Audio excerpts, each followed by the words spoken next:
হাসির কারণ হলেও অনেক মহিলাদের এই প্রশ্নটা অনেক গুরুত্বপূর্ণ, তার কাছে অনেক গুরুত্বপূর্ণ। আমার কাছে একবার রমজান মাসে রাতভর, সাধারণত আমরা আমাদের বাসায় রাতভর রমজানে সবাই জেগে থাকে, এবার বন্দি করে সকালে ঘুমায়, ফজর করে এশা করে তারপর ঘুম দেয়।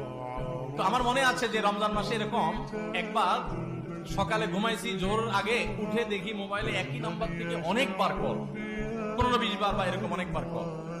তো এত বেশি কল একটা নাম্বার থেকে দেখে কল ব্যাক করলাম, কোনো কারো বিপদ হলো কি, বললাম কি খবর, কোনো সমস্যা বোন, এতবার ফোন করেছেন কি আপনি?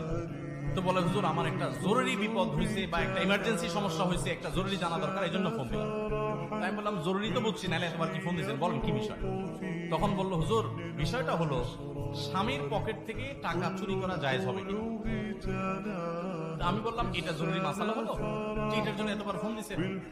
আমার স্ত্রী পাশে ছিলেন, উনি শুনলেন, শোনার পর আমার স্ত্রী আমাকে বললেন শোনো, তুমি সবকিছু নিজের মতো হিসাব করলে তো হবে না, ওই বেচারের জায়গায় তুমি চিন্তা করার চেষ্টা করো।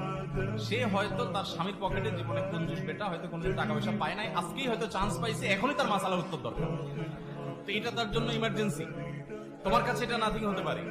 তো আপনারা হাসলে কি হবে, অনেক মহিলাদের কাছে এটা গুরুত্বপূর্ণ, কারণ অনেক কঞ্জুস স্বামী আছে, হাত খরচের টাকাও দেয় না।